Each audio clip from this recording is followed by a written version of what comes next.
ಪ್ರೀತಿಯ ಪ್ರಥಮ PUC ವಿದ್ಯಾರ್ಥಿಗಳೇ ಎಲ್ಲರಿಗೂ ಕೂಡ ಮತ್ತೊಮ್ಮೆ ನಮ್ಮ ಯೂಟ್ಯೂಬ್ ಚಾನಲ್ಗೆ ಸ್ವಾಗತವನ್ನು ಕೋರ್ತಾ ಇದ್ದೇನೆ. ಇವತ್ತು ನಡೆದಂತಹ ಇಂಗ್ಲೀಷ್ ಕ್ವಶನ್ ಪೇಪರನ್ನು ಇಲ್ಲಿ ವಿತ್ ಕೀ ಆನ್ಸರ್ ಅಪ್ಲೋಡನ್ನು ಮಾಡಿ ಕೊಡ್ತಾ ಇದ್ದೇನೆ. ಈ ಒಂದು ಕ್ವಶನ್ ಪೇಪರ್ ಎಷ್ಟು ಅಂದರೆ ನೀವು ಎಷ್ಟಾದರೂ ಲಾಸ್ಟ್ ಲೆವೆಲ್ ಏನಿದೆಯೋ ನಿಮ್ಮ ಎಕ್ಸ್ಪೆಕ್ಟೇಷನ್ನು ಆ ಲೆವೆಲಿಗೆ ಇಟ್ಕೋಬೋದು. ಅಷ್ಟು ಇಂಪಾರ್ಟೆಂಟ್ ಆಗಿರುವಂಥ ಒಂದು ಪ್ರಶ್ನೆ ಪತ್ರಿಕೆ ಆಗಿರುತ್ತೆ. ಬನ್ನಿ ಇದನ್ನು ನಾವು ಸ್ವಲ್ಪ ಅನಾಲಿಸಿಸ್ ಮಾಡ್ತಾ ಹೋಗೋಣ. ಏನೆಲ್ಲ ಕೊಟ್ಟಿದ್ದಾರೆ, ಯಾವ ರೀತಿಯಾಗಿದೆ ಅನ್ನೋದನ್ನ ಬಗ್ಗೆ. ವಿಡಿಯೋ ಸ್ವಲ್ಪ ಲೆಂತಿ ಆಗುತ್ತೆ. ರೀಸನ್ ಇಷ್ಟೇ, ನಾನು ಬರೀ ನಿಮಗೆ ಆನ್ಸರ್ ಹೇಳ್ತಾ ಹೋಗಲ್ಲ, ಇನ್ನು ಉಳಿದಂಥ ಆಪ್ಷನ್ಗಳು ಯಾಕೆ ಆನ್ಸರ್ ಅಲ್ಲ, ಅವು ಯಾವುದಕ್ಕೆ ಆನ್ಸರ್ ಅಂತ ಹೇಳ್ತಾ ಹೋಗ್ತೇನೆ. ಯಾಕೆಂದರೆ ಇವತ್ತು ಈ ಕ್ವಶನ್ ಇಲ್ಲಿ ಬಂದಿರ್ಬೋದು, ನಾಳೆ ನಿಮ್ಮ ಕ್ವಶನ್ ಪೇಪರಲ್ಲಿ ಲಯನ್ ಅಂತ ಆನ್ಸರ್ ಇರ್ಬೋದು. ಹೌದಲ್ವಾ? ಅರ್ಥ ಆಗ್ತಾ ಇದೆಯಾ? ಹಾಗಿದ್ರೆ ಲಯನ್ ಅಂತ ಆನ್ಸರ್ ಬರಬೇಕು ಅಂದರೆ ಅದಕ್ಕೆ ಕ್ವಶನ್ ಏನು ಕೊಟ್ಟಿರ್ತಾರೆ ಅಂತ ಇದರ ಬಗ್ಗೆಯೂ ಕೂಡ ಚರ್ಚೆ ಮಾಡ್ತಾ ನಾವು ಹೋಗೋಣ. Part A, my dear children, ಪ್ರೀತಿಯ ವಿದ್ಯಾರ್ಥಿಗಳೇ, ನನ್ನ ಹೆಸರು ಇಸ್ಲಾಂ ಸರ್ ಅಂತ. Welcome back to my another informative video. ಇಂಗ್ಲೀಷಲ್ಲಿ ಫೇಲ್ ಆಗ್ತೀನಿ, ಇಂಗ್ಲೀಷಲ್ಲಿ ಏನು ಗೊತ್ತಿಲ್ಲ ಅನ್ನೋರು ದಯವಿಟ್ಟು ನಮ್ಮ ಯೂಟ್ಯೂಬ್ ಚಾನಲ್ನಲ್ಲೇ ಇರಿ. ಗ್ರಾಮರು ಸಂಪೂರ್ಣವಾಗಿ ಯಾರಿಗೆ ಬೇಕೋ ಕಮೆಂಟ್ ಬಾಕ್ಸಲ್ಲಿ ಸರ್ ನಮಗೆ ಗ್ರಾಮರ್ ಏನು ಬರಲ್ಲ ಅಂತ ಕಮೆಂಟ್ ಮಾಡಿದರೆ ನಿಮಗೆ ಸಂಪೂರ್ಣವಾಗಿ ನಾವು ವ್ಯವಸ್ಥೆಯನ್ನು ಮಾಡಿ ಕೊಡ್ತೇವೆ. ಧನ್ಯವಾದಗಳು. Answer the following questions by choosing the right options ಅಂತ ಇದೆ. 5 ಪ್ರಶ್ನೆಗಳನ್ನು ಇಲ್ಲಿ ಕೊಡಲಾಗಿದೆ.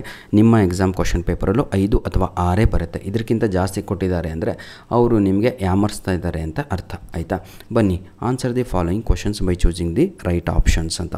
ಫಸ್ಟ್ ಕ್ವಶನ್ ಏನಿದೆ, dash was the secretary of the commission of enquiry. Commission of ಎನ್ಕ್ವೈರಿಯ ಸೆಕ್ರೆಟ್ರಿ ಯಾರು ಅಂತ ಇದೆ. ಇದಕ್ಕೆ ಸರಿಯಾದ ಉತ್ತರ ಪ್ರೀತಿಯ ವಿದ್ಯಾರ್ಥಿಗಳೇ ಲೆಪಾರ್ಡ್ ಅನ್ನುವಂಥದ್ದು ಸರಿಯಾದ ಉತ್ತರ.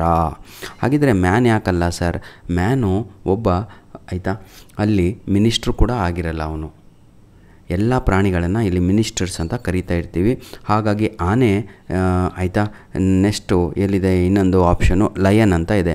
ಲಯನು ಕಿಂಗ್ ಆಫ್ ದಿ ಜಂಗಲ್ ಅವನು. Clear all of you. Buffalo ಅಂತ ಇದೆ. ಬೆಫೆಲೋ ಒಂದು ಮಿನಿಸ್ಟ್ರ್ ಆಗಿರುತ್ತೆ, ಅದು ಸೆಕ್ರೆಟ್ರಿ ಅಲ್ಲ. Clear all of you my dear? Very good. ಬನ್ನಿ ನೋಡಿ, caged bird refers to dash ಅಂತ ಇದೆ. ಕೇಜ್ಡ್ ಬರ್ಡ್ ಅಂದರೆ ಈ ಒಂದು ಪದ್ಯದಲ್ಲಿ ಎದಕ್ಕೆ ಹೋಲಿಕೆ ಮಾಡಲಾಗಿದೆ? ಇದಕ್ಕೆ ಸರಿಯಾದ ಉತ್ತರ ದಿ ಸ್ಕೂಲ್ ಬಾಯ್ ಅನ್ನುವಂಥದ್ದು ಸರಿಯಾದ ಉತ್ತರ.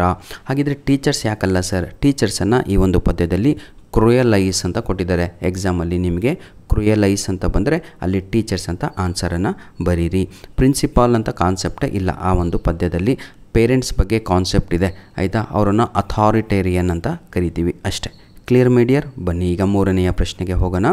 ನೋಡಿ, first hut was occupied by dash ಅಂತ ಇದೆ. ಗಾಡ್, ಎಲಿಫೆಂಟ್, ಮ್ಯಾನ್, ಟೈಗರ್ ಅಂತ ಇದೆ. ಹಾಗಿದ್ರೆ ಮೊದಲನೆಯ ಹಟ್ಟು ಮನುಷ್ಯ ಕಟ್ಟಿದಂತಹ the first hut which was built by man was occupied by dash ಅಂತ. ಯಾರಿಂದ ಅದನ್ನು ಏನಂತೀರ, ಕಬಳಿಸಿ ಕೊಳ್ಳಲಾಯಿತು ಅಂತ, ಯಾರು ಅಂತ. ಹಾಗಿದ್ರೆ ದಿ ಗಾಡ್ ಅಂತ ಇದೆ. ಸರಿಯಾದ ಉತ್ತರ ಅಂತೂ ಸರ್ಕಲ್ ಹಾಕಿದ್ದೀನಿ. ಯಾವುದು? ಮಿಸ್ಟರ್ ಎಲಿಫೆಂಟ್ ಅನ್ನುವಂಥದ್ದೇ ಸರಿಯಾದ ಉತ್ತರ. ಮೊದಲು ಕಟ್ಟಿದಂತಹ ಮನೆಯನ್ನು ಕಬಳಿಸಿಕೊಂಡಂತಹ ಪ್ರಾಣಿ ಯಾವುದು ಅಂದರೆ ಇದು ಮಿಸ್ಟರ್ ಎಲಿಫೆಂಟ್. ಇಲ್ಲಿ ಪ್ರಾಣಿ ಅಂತ ಕರೆಯೋ ಹಾಗಿಲ್ಲ, ಇವರನ್ನು ನಾವು ಮಿನಿಸ್ಟರ್ಸ್ ಅಂತ ಹೇಳ್ತೀವಿ ಪಾಠದಲ್ಲಿ. ಕ್ಲಿಯರ್? ಸೆಕೆಂಡ್ ಹಟ್ ಅಂತ ನಿಮಗೆ ಎಕ್ಸಾಮಲ್ಲಿ ಕೇಳ್ಬೋದು. ಅದಕ್ಕೆ ರೈನೋಸರ್ಸ್ ಅಂತ ಆನ್ಸರ್ ಬರುತ್ತೆ. ಅರ್ಥ ಆಗತ್ತಾ ಮಕ್ಕಳೇ? Very good. ಹಾಗಿದ್ರೆ ಇದು ಗಾಡ್ ಅಂತ ಕಾನ್ಸೆಪ್ಟ್ ನಮ್ಮ ಫಸ್ಟ್ ಚಾಪ್ಟ್ರಲ್ಲಿ ಇಲ್ಲ, ಆಯಿತಾ. ನೆಕ್ಸ್ಟು ಮ್ಯಾನ್ ಅಂತ ಇದೆ. ಅವನದೇ ಮನೆ, ಅವನೇ ಕಟ್ಟಿರೋದು. ಅರ್ಥ ಆಯ್ತಲ್ವಾ? ನೆಕ್ಸ್ಟು ಟೈಗರ್ ಅಂತ ಇದೆ. ಇದರ ಕಾನ್ಸೆಪ್ಟ್ ಕೂಡ ನಮ್ಮ ಒಂದು ಫಸ್ಟ್ ಚಾಪ್ಟ್ರಲ್ಲಿ ಇಲ್ಲ, ಆಯಿತಾ. ಈ ರೀತಿಯಾಗಿ ತಾವುಗಳು ಡಿಲೀಟ್ ಮಾಡ್ಕೊಂಡಾದರೂ ಕರೆಕ್ಟ್ ಆನ್ಸರನ್ನು ಬರಿಬೋದು. ಈಗ ಕ್ವಶನ್ ನಂಬರ್ 4 ನೋಡೋಣ. ನೋಡಿ, who brought new creepers some creepers from the forest. ಅರೋಣೆ ಮೆಡಿಷನಲ್ ಕ್ರೀಪರು ನಿಮಗೆ ಥರ್ಡ್ ಚಾಪ್ಟರ್ ಆಗಿರುತ್ತೆ ಅಲ್ವಾ ನಿಮ್ಮ ಒಂದು ಪಠ್ಯಪುಸ್ತಕದಲ್ಲಿ. English text book, commerce, arts, science ಎಲ್ಲರಿಗೂ ಕೂಡ. ಯಾರು ಕಾಡಿಗೆ ಹೋಗ್ಬಿಟ್ಟು ಕ್ರೀಪರ್ಸನ್ನು ತರ್ತಾರೆ ಅಂತ ಇದೆ.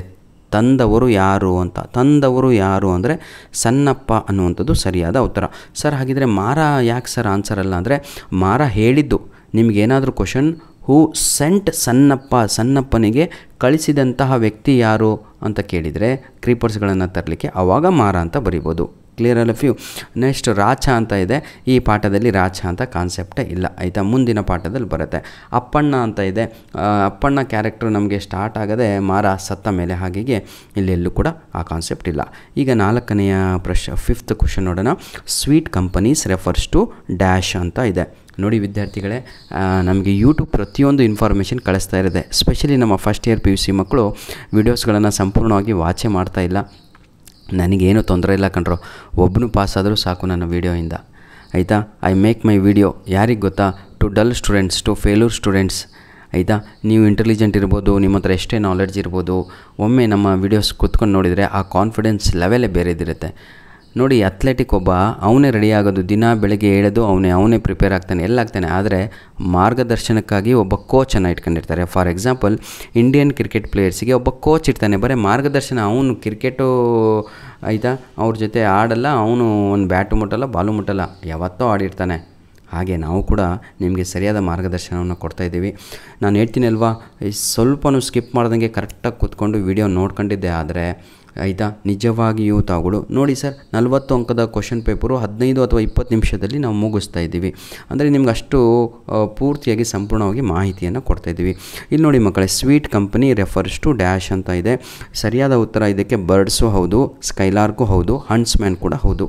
ಇದು ನಿಮಗೆ 2 ಮಾರ್ಕ್ಸಲ್ಲಿ 100% ಬರುವ ಸಾಧ್ಯತೆ ಇದೆ ನಿಮ್ಮ ಕ್ವಶನ್ ಪೇಪರಲ್ಲಿ. ಏನು, ನೇಮ್ ದಿ ಸ್ವೀಟ್ ಕಂಪನೀಸ್ ಅಂದರೆ ಕೆಳಗಡೆ 3 ಕಾಣ್ತಾ ಇದೆಯಲ್ಲ, ಆಪ್ಷನ್ ಎ ಬಿ ಸಿ 3 ಕೂಡ ಬರೆದ್ರೆ 2 ಮಾರ್ಕ್ಸ್ ಸಿಗುತ್ತೆ.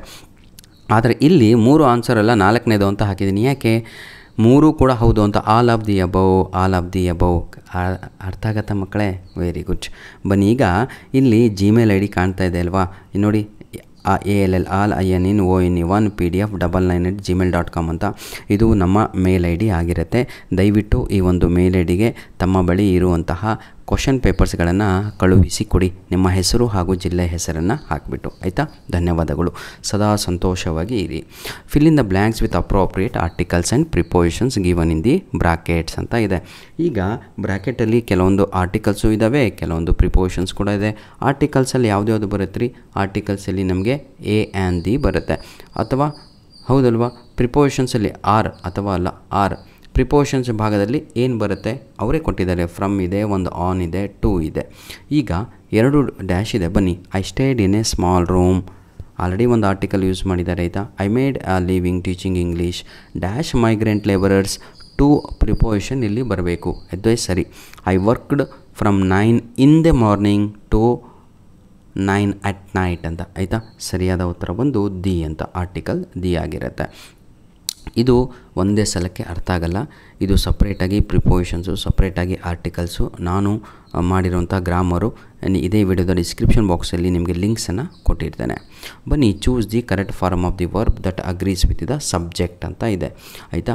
ಬಾಬರ್ ಅಲಿ ಡ್ಯಾಶ್ ನೋಡಿ, ವರ್ಬು ಸಬ್ಜೆಕ್ಟ್ ಅಗ್ರಿಮೆಂಟ್ ಬಗ್ಗೆ ಇಲ್ಲಿ ಇರುವಂಥದ್ದು. ಫಸ್ಟು ಸಬ್ಜೆಕ್ಟ್ ಬರುತ್ತೆ, ನಂತರದಲ್ಲಿ ವರ್ಬ್ ಇರುತ್ತೆ, ಒತ್ತು ಕೂಡ ನೆನಪಿಡಿ ಆಯಿತಾ. ಯಾವುದರಲ್ಲಿ? ಸ್ಟೇಟ್ಮೆಂಟ್ಸ್ಗಳಲ್ಲಿ. Babar Ali dash with his 3 siblings ಅಂತ ಇದೆ. ಸರಿಯಾದ ಉತ್ತರ ಲಿವ್ಸ್, LIVES ಅನ್ನುವಂಥದ್ದು ಸರಿಯಾದ ಉತ್ತರ. ಮಗು ಕರೆಕ್ಟಾಗಿ ಇಲ್ಲಿ ಉತ್ತರವನ್ನು ಹಾಕಿದೆ, ಧನ್ಯವಾದಗಳು ಆಯಿತಾ. ನಂತರದಲ್ಲಿ ಇನ್ನೊಂದು ಕ್ವಶನ್ ಯಾವುದು ನೋಡಿ, thatched house which dash the size of an average kitchen ಅಂತ ಇದೆ. ವಿಚ್ ಈಸ್ ಅನ್ನುವಂಥದ್ದು ಬರಬೇಕು. Clear my dear? Very good. His school ಅವನ ಶಾಲೆ ಆಯಿತಾ, ಸಿಂಗ್ಯುಲರ್. ಹಾಗಾಗಿ ಇಲ್ಲಿ ಸಬ್ಜೆಕ್ಟು ಸಿಂಗ್ಯುಲರ್ ಆಗಿದ್ದಾಗ ವರ್ಬು ಕೂಡ ಸಿಂಗಲ್ ಆಗಿ ಬರಬೇಕು. ಹಾಗಿದ್ರೆ ಸರ್ ಈಗ 3 ಆನ್ಸರನ್ನು ಇಲ್ಲಿ ತಿಳಿಸಿದೆ. ಸರ್ ಲಿವ್ ಅಂತ ಬರೆದ್ರೆ ಏನು ರೀ ತಪ್ಪು ಅಂತ ಕೇಳಿದರೆ, ಬಾಬರಲ್ಲಿ ಪ್ಲೇಸಲ್ಲಿ ಅಲ್ಲೇನಾದರೂ ಪೀಪಲ್ ಅಂತ ಇದ್ದರೆ ಅಥವಾ ದೇ ಅಂತ ಬಂದರೆ, ಇದನ್ನು ವಿ ಅಂತ ಬಂದರೆ ಅದನ್ನು ನಾವು ಬಹುವಚನ ಅಂತ ಕರಿತೀವಿ, ಪ್ಲೂರಲ್ ಫಾರಮ್ ಅಂತ. ಆ ಸಮಯದಲ್ಲಿ ಲಿವ್ ಅಂತ ಆನ್ಸರ್ ಬರುತ್ತೆ. ಇಲ್ಲೂ ಕೂಡ ಅಷ್ಟೇ ಆಯಿತಾ. ಯಾವುದು ಹಿಸ್ ಸ್ಕೂಲ್ ಅಂತ ಇದೆ, ಅದರ ಬದಲಿಗೆ ಸ್ಕೂಲ್ಸ್ ಅಂತ ಬಂದರೆ ಆವಾಗ ಹ್ಯಾವ್ ಅಂತ ಬರುತ್ತೆ, ಯಾಕಂದರೆ ಅದು ಪ್ಲೂರಲ್ ಫಾರಮ್ ಆಗಿರುತ್ತೆ. ಬನ್ನಿ ಈಗ ನೆಕ್ಸ್ಟ್ ಹೋಗುವ. Match the following expressions under A. 99% ಇದೇ ಕ್ವಶನ್ ಪೇಪರ್ ಪ್ಯಾಟ್ರನ್ನು ನಿಮ್ಮ ಸ್ಕೂಲಲ್ಲೂ ಕೂಡ ನಿಮ್ಮ ಕಾಲೇಜಲ್ಲೂ ಕೂಡ ಪ್ರಿಪೇರ್ ಮಾಡ್ತಾರೆ. ಸ್ವಲ್ಪ ವ್ಯತ್ಯಾಸ ಮಾಡ್ಬೋದು. ಏನು ಅಂದರೆ ಈಗ MCQs ಆದ ತಕ್ಷಣ ಡೈರೆಕ್ಟಾಗಿ ಕ್ವಶನ್ ಆನ್ಸರ್ ಕೊಡ್ಬೋದು. ಆದರೆ ನಾನು ಅಪ್ಲೋಡ್ ಮಾಡಿರೋದು 100% ಪರ್ಫೆಕ್ಟ್ ಕ್ವಶನ್ ಪೇಪರ್ ಪ್ಯಾಟ್ರನ್ ಆಗಿರುತ್ತೆ ಆಯಿತಾ. ಈಗ ಅವರೇ ಸಿದ್ಧತೆ ಮಾಡೋದಲ್ವ, ಅವರೇ ಪ್ರಿಪೇರ್ ಮಾಡುವಂಥದ್ದು, ಹೆಂಗೋ ಮಾಡ್ಕೊಂಡು ಒಟ್ಟು ಎಕ್ಸಾಮನ್ನು ನಡೆಸ್ತಾರೆ. ಈಗ ಮ್ಯಾಚ್ ದ ಫಾಲೋಯಿಂಗ್ ನೋಡ್ತಾ ಹೋಗೋಣ. ಇದನ್ನು ಕೂಡ ನಾನು ಕಲಿಸಿದ್ದೀನಿ, ಯಾರಿಗೆ ಅರ್ಥ ಆಗಿಲ್ವೋ ಈ ವಿಡಿಯೋದ ಡಿಸ್ಕ್ರಿಪ್ಷನ್ ಬಾಕ್ಸಲ್ಲಿ ಲಿಂಕ್ ಇರುತ್ತೆ. I am very proud of you my dear ಅಂತ. ಈಗ ಯೂನಿಟ್ ಟೆಸ್ಟ್ 1ನಲ್ಲಿ ನಾನು ವಿಡಿಯೋ ನೋಡ್ಕೊಂಬಿಟ್ಟು 40ಕ್ಕೆ 40 ತೆಗೆದಿರ್ತೀರೋ ಅಥವಾ ಒಳ್ಳೆ excuse me, I am proud of you ಅಂತ ಇದೆ. I am proud of you ಅಂದರೆ ಫಸ್ಟ್ ಕ್ವಶನ್ ಏನು, ಹೌದಲ್ವಾ? ಅದಕ್ಕೆ ಆನ್ಸರ್ ಏನು ಅಂತ ಹುಡುಕಬೇಕು. ನೀವು ಚಿಕ್ಕ ಮಕ್ಕಳಂಗೆ ನಾನು ಬರೆದಿದ್ದೀನಲ್ವ ಈ ರೀತಿಯಾಗಿ ಬರೆದ್ರೆ 0 ಮಾರ್ಕ್ಸ್ ಸಿಗುತ್ತೆ, ಅಥವಾ ಕ್ರಾಸ್ ಲೈನ್ ಹಾಕಿದರೂ 0 ಮಾರ್ಕ್ಸ್ ಸಿಗುತ್ತೆ. ಅದಕ್ಕೆ ಡೈರೆಕ್ಟಾಗಿ ಆಪೋಸಿಟಲ್ಲಿ ಅದಕ್ಕೆ ಉತ್ತರವನ್ನು ತಗೊಳ್ಳೋ ಎಕ್ಸಾಮಲ್ಲಿ ಎ ಕಾಲಮು ಬರೀಬೇಕು, ಬಿ ಕಾಲಮು ಕೂಡ ಬರೀಬೇಕಾಗತ್ತೆ. ನೋಡಿ, I am proud of you ಅಂದರೆ ಕಾಂಪ್ಲಿಮೆಂಟಿಂಗ್ ಅಂತ ಫಸ್ಟ್ ಆನ್ಸರು. ಅದಕ್ಕೆ can you tell me the time, ತಮ್ಮ ನನಗೆ ಸ್ವಲ್ಪ ಸಮಯ ಹೇಳ್ತೀರಾ ಅಂತ ಕೇಳಿದರೆ ಅದನ್ನು ರಿಕ್ವೆಸ್ಟಿಂಗ್ ಅಂತ ಕರಿತೀವಿ. ಇದೇ ಬರುತ್ತಾ ಸರ್ ನಾಳೆ ಎಕ್ಸಾಮಿಗೆ?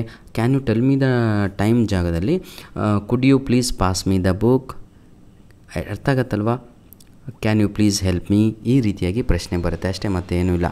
ಬಾಯ್, ಹ್ಯಾವ್ ಎ ಗುಡ್ ಡೇ ಅಂತ ಇದೆ, ಆಯಿತಾ? ಮೂರನೇದಕ್ಕೆ ಇದು ನೆನ್ಪಿಟ್ಕೊಳ್ಳಿ, BYE ಬಾಯ್ ಅಂತ ಬಂದರೆ, ಅಥವಾ ಸಿ ಯು ಸೂನ್ ಅಂತ ಬಂದರೆ ಲೀವ್ ಟೇಕಿಂಗ್ ಅನ್ನೋದೇ ಆನ್ಸರು. 3 ಅಂತ ಹಾಕಿದ್ದೀನಲ್ವ, ಅದು ನೆನ್ಪಿಟ್ಕೊಳ್ಳಿ. ಅದಕ್ಕೆ 3 ಆಯಿತಾ? ಅದನ್ನು ಗಟ್ಟು ಹೊಡೆದ್ಬಿಡಿ.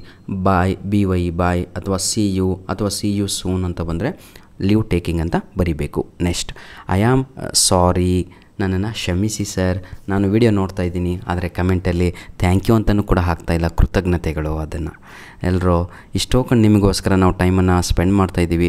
ಅಟ್ಲೀಸ್ಟ್ ತಾವುಗಳು ನಮಗೆ thank you sir, video help ಆಯಿತು, ಅರ್ಥ ಆಯಿತು, ಅಟ್ಲೀಸ್ಟ್ ಅಷ್ಟಾದರೂ ಹಾಕ್ಬೋದಲ್ವಾ? ಅದು ಈ ಪ್ರಪಂಚದ ಮಕ್ಕಳ ನಿಮ್ಮ ವ್ಯಕ್ತಿತ್ವವನ್ನು ತೋರಿಸುತ್ತೆ, how you brought up in your family ಅಂತ. ಮೊದಲು ಕೃತಜ್ಞತೆಗಳನ್ನು ನಿಮ್ಮ ತಂದೆ ತಾಯಿಗೆ ಹೇಳೋದನ್ನು ಕಲೀರಿ. ಅಪ್ಪ ಅಮ್ಮಗೆ, ಅಮ್ಮ ಅಡುಗೆ ಮಾಡಿದ ತಕ್ಷಣ ಅಮ್ಮ ಭಾಳ ಅಡುಗೆ ಚೆನ್ನಾಗಿತ್ತು ಅಂದರೆ ಸಾಕು ಕಣ್ರೋ, ಅದೇ ಖುಷಿ ಸಾಕು. ಅಮ್ಮ ಖುಷಿಯಾಗಿರ್ತಾರೆ ಇಡೀ ದಿನ. ಅಪ್ಪನಿಗೆ ಥ್ಯಾಂಕ್ ಯು ಅಪ್ಪಾಜಿ, ಹೋಗ್ಬರ್ತೀನಿ ಸ್ಕೂಲಿಗೆ ಅಂದರೂ ಸಾಕು. ಅದೇ ರೀತಿಯಾಗಿ ನಾನು ವೀಡಿಯೋ ಮಾಡಿದಾಗ ಥ್ಯಾಂಕ್ ಯು ಸರ್, ಅಥವಾ ಮುಂದಿನ ವೀಡಿಯೋ ಇದು ಹಾಕಿ ಭಾಳ ಹೆಲ್ಪ್ ಆಯಿತು. It encourage, it boosters. ನಾನು ಹೇಗೆ ನಿಮ್ಮ ಇಂಗ್ಲೀಷಲ್ಲಿ ಯಾವನೂ ನನ್ನ ವಿಡಿಯೋ ನೋಡ್ದೂ ಫೇಲ್ ಆಗಲ್ಲ ಕಣ್ರೋ. This is my challenge, all questions will appear in your question paper. ನಾನು ಕೊಟ್ಟಂಥ ಎಲ್ಲ ಕ್ವಶನ್ಸ್ಗಳು ನಿಮ್ಮ ಯೂನಿಟ್ ಟೆಸ್ಟ್ ಅಲ್ಲ, ದಿಸ್ ಈಸ್ ಮೈ ಚಾಲೆಂಜ್, ಆಯಿತಾ? ನಿಮ್ಮ ಆ್ಯನ್ಯುವಲ್ ಎಕ್ಸಾಮಲ್ಲೂ ಕೂಡ ನಿಮಗೆ ಈ ಪ್ರಶ್ನೆಗಳು ಬರ್ತವೆ. ಹಾಯ್, ಐ ಆಮ್ ಸಾರಿ ಮರ್ತುಬಿಟ್ನಲ್ವ ಹೇಳೋದು. ಅಪಾಲಜಿ ಅಂತ ಕರಿತೀವಿ, ಕ್ಷಮೆಯನ್ನು ಯಾಚಿಸುವುದು ಅಂತ. ಅಪಾಲಜಿ ನೆನ್ಪಿಟ್ಕೊಳ್ಳಿ. ಇದು ಇಲ್ಲಿ ಈಗ ಶಾರ್ಟ್ಕಟ್ಟಲ್ಲಿ ಕೊಟ್ಟಿದ್ದಾರೆ, ಆ್ಯಕ್ಚುಲಿ ಇದು ಫುಲ್ ಸೆಂಟೆನ್ಸಲ್ಲಿ ಬರುತ್ತೆ. ಲ್ಯಾಂಗ್ವೇಜ್ ಎಕ್ಸ್ಪ್ರೆಸಿಂಗ್ ಇದು ಯಾವುದು ಅಪಾಲಜಿ, ಅಥವಾ ಎಕ್ಸ್ಪ್ರೆಸಿಂಗ್ ರಿಕ್ವೆಸ್ಟ್, ಎಕ್ಸ್ಪ್ರೆಸಿಂಗ್ ಕಾಂಪ್ಲಿಮೆಂಟ್ ಅಂತ ಬರುತ್ತೆ ಈ ರೀತಿಯಾಗಿ, ಆಯಿತಾ? ಹಾಯ್, ಐ ಆಮ್ ನಿಶಾ ಅಂತ ಇದೆ. ಅವಳು ತನ್ನ ಪರಿಚಯವನ್ನು ಕೊಟ್ಟಿದ್ದು, ಅದನ್ನು ಇಂಗ್ಲೀಷಲ್ಲಿ ನಾವು ಇಂಟ್ರೊಡಕ್ಷನ್ ಅಂತ ಕರಿತೀವಿ. ಈ ಇಂಟ್ರೊಡ್ಯೂಸಿಂಗ್ ಅಂತಲೂ ಕೂಡ ಹೇಳ್ತೀವಿ. ಸರ್ ಇದೊಂದೇನ ಬರೋದು? ಹಂಗಲ್ಲ ಕಣ್ರಪ್ಪ. ಹಾಯ್ ಆಮ್ ನಿಶಾ ಬದಲಿಗೆ ಮೈ ನೇಮ್ ಈಸ್ ನಿಶಾ ಅಂತ ಬರ್ಬೋದು, ಮೈ ನೇಮ್ ಈಸ್ ಇಸ್ಲಾಮ್ ಅಂತ ಬರ್ಬೋದು, my name is Arun, my name is Manjunath, my name is ಮತ್ತೇನು ಬರ್ಬೋದು Shankar, my name is Mahesh, ಏನಾದರೂ ಬರ್ಬೋದು. ಈ ಪ್ಲೇಸಲ್ಲಿ ಏನೇ ಬಂದರೂ ಕೂಡ, ಆಯಿತಾ? ಮೀಟ್ ಮೈ ಫ್ರೆಂಡ್ ಏನಂತೀರಾ, ಇನ್ನೊಂದು ಹೆಸರು ಮೃತ್ಯುಂಜಯ್, ಈ ರೀತಿಯಾಗಿ ಏನೇ ಒಂದು ಆಗ್ಬೋದು ಅದರಲ್ಲಿ, ಆಯಿತಾ? ಅದನ್ನು ನಾವು ಬನ್ನಿ ಈಗ ಪಾರ್ಟ್ ಬಿ. ನನ್ನ ಪ್ರೀತಿಯ ವಿದ್ಯಾರ್ಥಿಗಳೇ, ಪಾರ್ಟ್ ಬಿನಲ್ಲಿ 2 ಮಾರ್ಕ್ಸ್ ಕ್ವಶನ್ಸನ್ನು ನೋಡೋಣ. 99.9999% ಈ ಕ್ವಶನ್ಸ್ಗಳು ಇಂಪಾರ್ಟೆಂಟು. ನಿಮ್ಮ ಕ್ವಶನ್ ಪೇಪರಲ್ಲಿ ಇದು ಕೊಡಬೇಕು, ಯಾಕಂದರೆ ಆ್ಯನ್ಯುವಲ್ ಎಕ್ಸಾಮಿಗೂ ಇಂಪಾರ್ಟೆಂಟ್ ಕ್ವಶನ್ಸ್ಗಳು. ನೋಡಿ, who do cage and bird in a cage stand for ಅಂತ ಇದೆ. So what do cage and bird in a cage ಅಂತ ಇದೆ. ನೋಡಿ, ಏನು ಇಲ್ಲ ಕಂಡ್ರೋ, ಆಯಿತಾ? ಭಾಳ ಈಸಿ. ಸ್ಟ್ಯಾಂಡ್ ಜಾಗದಲ್ಲಿ ರೆಫರ್ ಅಂತ ಹಾಕಿದರೆ ಭಾಳ ಈಸಿಯಾಗಿ ನಿಮ್ಗೆ ಅರ್ಥ ಆಗುತ್ತೆ. ಆದರೆ ಸ್ವಲ್ಪ ಸ್ಟ್ಯಾಂಡರ್ಡ್ ಪೇಪರ್ ಮಾಡಬೇಕಲ್ವ, ಟೀಚರ್ ತೋರಿಸ್ಕೋಬೇಕು. ನೋಡಿ, ಕೇಜ್ ಅಂದರೆ ಏನು ಅಂತ ಕೇಳಿದ್ದಾರೆ. ಕೇಜ್ ಅಂದರೆ ಪಂಜರ, ಆದರೆ ಪಾಠದಲ್ಲಿ ಅದನ್ನು ಶಾಲೆಗೆ ಹೋಲಿಕೆ ಮಾಡಿದ್ದಾರೆ. ನೀವೇನು ಬರೀಬೇಕು ಎಕ್ಸಾಮಲ್ಲಿ answer? Cage refers to school ಅಂತ ಬರೀರಿ. Bird in a cage refers to school boy ಅಂತ ಬರೀರಿ, ಅಷ್ಟೇ ಕಣ್ರಿ ಆನ್ಸರು. ಬನ್ನಿ, mention any 2 things the boys loves in the summer morning ಅಂತ ಇದೆ. ಕ್ವಶನ್ ನಂಬರ್ 2 ನನ್ನ ಪ್ರೀತಿಯ ವಿದ್ಯಾರ್ಥಿಗಳೇ, ಆನ್ಸರ್ MCQಸಲ್ಲೇ ಲಾಸ್ಟ್ ಕ್ವಶನ್ ಇತ್ತಲ್ವ, ಅದೇ ಆನ್ಸರ್. ಏನು ಹೇಳಿ ನೋಡೋಣ? Very good. ಇದನ್ನು ಕಮೆಂಟಲ್ಲಿ ತಿಳಿಸ್ತೀರಾ ಎಲ್ಲರೂ ಕೂಡ. ಕ್ವಶನ್ ನಂಬರ್ 2, ಆಯಿತಾ? ಎನಿ 2 ಅಂತ ಕೊಟ್ಟಿದ್ದಾನೆ. 3 ಆನ್ಸರು ನಾನು ನಿಮಗೆ MCQಸಲ್ಲಿ ತೋರಿಸಿದ್ದೀನಿ, ಅದಕ್ಕೆ ಇದೆ ಆನ್ಸರು. ದಯವಿಟ್ಟು ಕಮೆಂಟಲ್ಲಿ ಬರೀರಿ. ಬನ್ನಿ, 3 ಕ್ವಶನ್ ನಂಬರು. ಅಕಾರ್ಡಿಂಗ್ ಟು ಮಾರಾ in around A medicinal creeper who had cursed the creeper ಅಂತ ಇದೆ. ಮಾರಾ ಪಾಠದಲ್ಲಿ ಅರುಣೆ ಮೆಡಿಸಿನಲ್ಲಿ ಆ ಕ್ರೀಪರಿಗೆ ಶಾಪವನ್ನು, ಕರ್ಸ್ ಅಂದರೆ ಶಾಪ ಅಂತ, ಕೊಟ್ಟವರು ಯಾರು ಅಂದರೆ ಸರಿಯಾದ ಉತ್ತರ sage, SAGE has given the curse to the creeper ಅಂತ ಬರೀರಿ. And what was the curse ಅಂತ ಇದೆ, ಬಿ ಅಂತ ಹಾಕಿಬಿಟ್ಟು ಅದರಲ್ಲಿ ಬಿ ಅಂತ ಹಾಕಿ ಏನು ಬರೀಬೇಕು ಅಂದರೆ ವಾಟ್ ವಾಸ್ ದ ಕರ್ಸ್ ಅಂತ ಹೇಳಿದರೆ, the ಕರ್ಸ್ was when ever the people are in need of that medicinal creeper they should not find it ಅಂತ. ಭಾಳ ಈಸಿ ಕನ್ನಡದಲ್ಲಿ. ಯಾರಿಗೆಲ್ಲ ಈ ಕ್ರೀಪರಿನ ಅವಶ್ಯಕತೆ ಇರುತ್ತೋ ಆ ಸಮಯದಲ್ಲಿ ಈ ಬಳ್ಳಿ ಈ ಕ್ರೀಪರು ಅವರಿಗೆ ಸಿಗಬಾರದು ಅಂತ. ಆಯಿತಾ, ಬನ್ನಿ ಈಗ 3 ಅಂಕದ ಪ್ರಶ್ನೆಗಳನ್ನು ಈಗ ನೋಡ್ತಾ ಹೋಗೋಣ. ನೋಡಿ ಸರ್, ಇದು ನಿಜವಾದ ಕತೆ ಅಂತ ಹೇಳ್ತೀವಿ, true story. How did the elephant justifies act of occupying the hut ಅಂತ ಇದೆ. ಹಿಂಗಂದ್ರು ಒಂದೇ. ವೈ ಡಿಡ್ ದಿ ನೋಡಿ, ಇದು ಫಾಲ್ಸ್ ಸ್ಟೋರಿ ಆಯಿತಾ. Actually how did the elephant justify his act of occupying the hut ಅಂದರೆ ಇದು ಫಾಲ್ಸ್ ಸ್ಟೋರಿ ಆಯಿತಾ. ಫಾಲ್ಸ್ ಸ್ಟೋರಿ 50% ಚಾನ್ಸಸ್ ಇದೆ ನಿಮ್ಮ ಕ್ವಶನ್ ಪೇಪರಲ್ಲಿ ಬರಲಿಕ್ಕೆ. ಯಾಕಂದರೆ ಭಾಳ ಸಲ ಏನು ಮಾಡ್ತಾನೆ ಅಂದರೆ ಆ ಸ್ಟೋರಿಯನ್ನು ಕೊಡ್ತಾರೆ. ಯಾವುದು, why did the lion commanded to set the commission of enquiry ಅಂತ. ಇದು 100% ಬರುವ ಸಾಧ್ಯತೆ ಇರುತ್ತೆ ಆಯಿತಾ. ಅದನ್ನು ಟ್ರೂ ಸ್ಟೋರಿ ಅಂತ ಕರಿತೀವಿ. What was the story behind ಮಾರಾ ಲೂಸಸ್ ಟೀತ್ ಅಂತ ಇದೆ. ಇದು 100% ನಿಮ್ಮ ಒಂದು ಕ್ವಶನ್ ಪೇಪರಲ್ಲಿ ಬರುವ ಸಾಧ್ಯತೆ ಇರುತ್ತೆ. ಭಾಳ ಈಸಿ. ಮಾರಾ ಯಾವ ಕಥೆಯನ್ನು ನರೇಟ್ ಮಾಡ್ತಾನೆ ತನ್ನ ಹಲ್ಲಿನ ಬಗ್ಗೆ ಅಂತ ಆಯಿತಾ. ವಾಟ್ ಹ್ಯಾಪೆಂಡ್ ಒನ್ ಮಾರಾ was cutting the bamboo shoot ಅಂತ ಇದೆ. ಇದು ಸೆಕೆಂಡ್ ಸ್ಟೋರಿ. ಇದು ಲುಂಗಿ ಸ್ಟೋರಿ ಅಂತಲೂ ಹೇಳ್ತೀವಿ, ಗನ್ ಸ್ಟೋರಿ ಅಂತಲೂ ಹೇಳ್ತೀವಿ, ಅಥವಾ ವೈಟ್ ಮ್ಯಾನ್ ಸ್ಟೋರಿ ಅಂತಲೂ ಕೂಡ ಕರಿತೀವಿ. ಭಾಳ ಈಸಿ ಆಯಿತಾ. ಇದಕ್ಕೆಲ್ಲ ಉತ್ತರಗಳನ್ನು ಕೂಡ ಅಪ್ಲೋಡನ್ನು ಮಾಡಿದ್ದೇನೆ. Answer any one of the following questions in about 100 words ಅಂತ ಇದೆ. ಇದು 4 ಅಂಕದ ಪ್ರಶ್ನೆಗಳು. ಯಾವುದಾದ್ರೂ ಒಂದು ಬರೀರಲ್ಲ ಇಲ್ಲಿ ಅಂತ ಇದೆ.